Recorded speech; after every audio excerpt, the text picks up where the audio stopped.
Good afternoon, patrons. Here we are with our patron Q&A video for, wow, I totally just fucking forgot what month it was. June. We've got 4 questions this month, so let's get right to it. Our first question is from Roderick.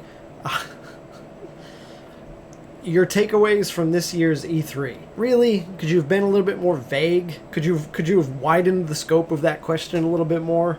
All right, let's do this quick. I'm not obviously gonna cover the whole show, but I put together a list of just some of the things that stuck into my mind, and I'll give quick impressions on each of them. So first of all, A Way Out. Obviously, I already did a comic on it, so I'm excited for it. Again, just because we don't get a lot of co-op games, so I think it looks really neat. I love the idea. I love the setting. I hope that I'm going to love the execution. I hope it turns out well. Metroid. Again, I can't fucking believe that Nintendo, all they had to show, and don't get me wrong, I guess it's better than nothing, but all they showed was a title. We don't know anything else about this.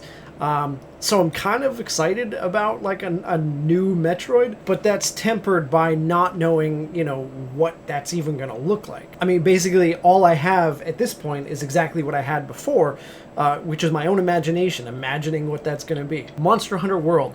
Holy fuck, I am doomed with Monster Hunter World. I love Monster Hunter, okay, and I play the 3DS, because usually we only get them on portable. Occasionally we get like some shitty port of the portable game, so I can play like the low res on my big screen. Anyway, so I play those, but I also because it's on handheld and whatever else, I tend to fade out on those after a while, just because if I'm going to sit down and play a game, I'm in my house, I would rather play something on a screen. And so the idea that we're going to get Monster Hunter on a next-gen system, next-gen platform, next-gen graphics, all that stuff, holy shit. Spider-Man. I thought it looked amazing. I saw it getting a lot of grief because there was a lot of cinematic and a lot of QuickTime events, but I don't care. I think it looks fantastic. It looked like a Spider-Man game to me. It looked like did everything it needed to do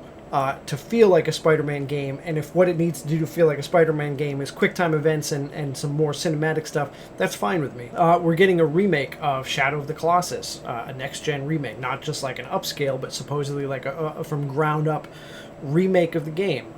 So assuming it doesn't take like 50 billion years like The Last Guardian did, hopefully it doesn't, since they literally already have the game to base off of. I'm excited for it because Shadow of the Colossus, absolutely a fantastic game, super memorable. It was one of the first games that actually came out shortly after I started dating my wife, and it was one of the first games we played together. So I have a lot of great memories of that game. I would love to experience that again, in high definition, next gen glory, with hopefully some quality of life tweaks. Anthem looked pretty cool. I don't know that I need another Destiny. I don't know that I need the Destiny that we have. But I'm okay with BioWare taking a step away from like the typical RPG stuff.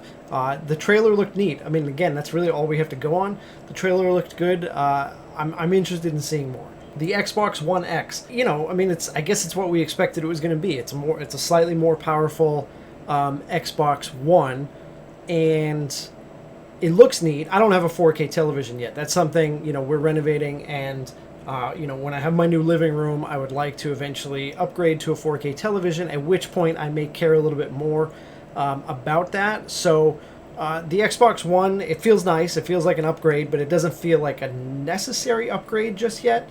Again, I'll see how I feel once I have a 4K television. Also, I may find myself wanting a second Xbox just so that I can have one in the living room and one in my office, where if the kids are occupying the television and I want to play a game, I can still go in my office and do so. So I may find that need for having a second Xbox, but right now I'm not entirely sure that I'm going to jump on that upgrade. I don't know. We'll see. Beyond Good and Evil 2, that was a pretty big reveal. Looks way different than the last time they showed us. I'm interested, I guess. I feel like I'm not as fully on board the Beyond Good and Evil hype train as a lot of people are. I'm going to be perfectly honest with you. I barely even remember the first game at this point. I know I played it. I'm fairly certain I liked it, but Beyond Good and Evil 2 is not something where that I've just been like borderline unable to live without. You know what I mean? All right, moving on to the next question. Paul Fainer, I'm pretty sure it's Paul Fainer. I mean, you've been around long enough. It says Paul F. Pretty sure that's you. He asked, okay, any suggestions for teaching my 4-year-old Mario Kart? The Wii version. I don't know what that matters. Anyway, he wants to play with his friends, but he doesn't quite understand. Okay, unfortunately, I don't have any suggestions because I actually don't let my kids play video games yet, which might seem strange, but so my oldest is 3.5. When I had kids, I kind of decided that I didn't want to really expose them to video games or let them play video games until they could read. Like, I wanted them to have a foundation of being able to, because there are menus and stuff you have to read and comprehend in video games, and so I wanted them to have that foundation first before I introduced them to video games. So they don't currently play video games. Mostly that's blurred a little bit. That distinction is blurred a little bit because I have a tablet, and on occasion I'll let them play educational stuff on the tablet that has kind of games like this Elmo learning the alphabet thing and stuff like that. So they've kind of played games-ish, I guess. And I also did let Flynn, because it wasn't like super violent, and the content was I felt for the age he was at was okay. I did let him watch me play a little bit of Breath of the Wild, or rather I didn't specifically not play it when he was around. So he's seen a little bit of that, but as of yet I have not actually started gaming with my kids yet. So I'm not really sure what I can offer you in terms of teaching Mario Kart to a 4-year-old. Kenan or Keenan, I'm not sure. So I'm pronouncing it both ways. One of them will probably be right. Kenan Dolly asks, what started your interest in drawing, and does that reason still hold today? I was very young, but I think what started my interest in drawing was actually comic books.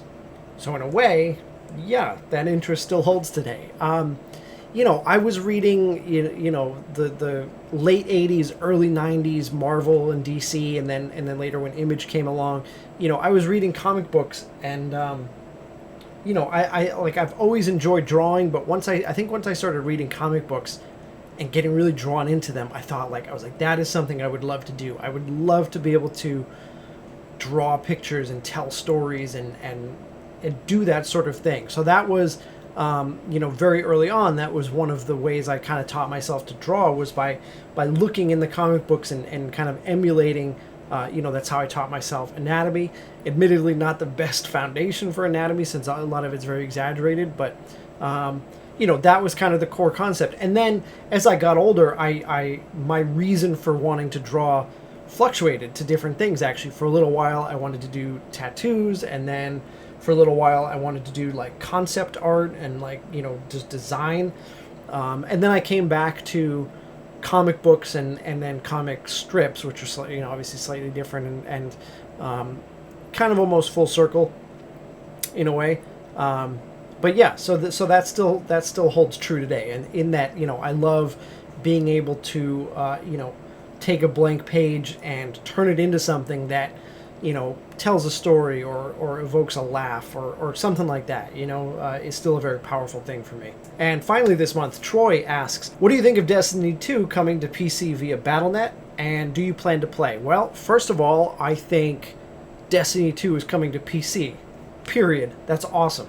As far as it coming to Battle.net, there are certainly more, more offensive platforms you could come to. I mean, as far as a mandatory online game management platform, Battle.net is one of the least offensive ones.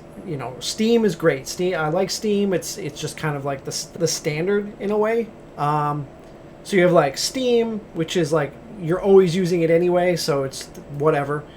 Battle.net, it's not bad. It's there. It works. Never gives me really many problems. So fine. And then like way down here you have like Origin and all those other garbage ones that like piss me off when I have to load, like Ubisoft's thing all the way, Uplay, you know, all the way down here.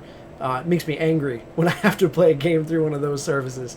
So you know, the fact that it's coming to BattleNet, fine. If that's how it works out for them, that's the best. You know, I'll be okay with it. Do I plan to play? Yes, I plan to play at least for a little while. You know, I played Destiny for a month or two, if that long. And I'm not under any illusion that Destiny is going to capture me for longer than that. Like, I doubt I'm going to like have 2 years in Destiny, but I'll play it for a little while. And, you know, because Bungie does a good shooter. Like when I quit Destiny, it was still very grindy and repetitive, and like I know they improved it, they changed a lot, and they made it much better later on. But when I started playing and when I stopped playing, it was still very grindy, but it felt good. There was no denying that it was fun to pop in there and shoot some stuff, because they do a really good job with you know, the feel of the shooting mechanics. All right, and that is it for this month, guys. Thank you very much for the questions. I feel like I kind of plowed through this month, but at the same time, I spent all morning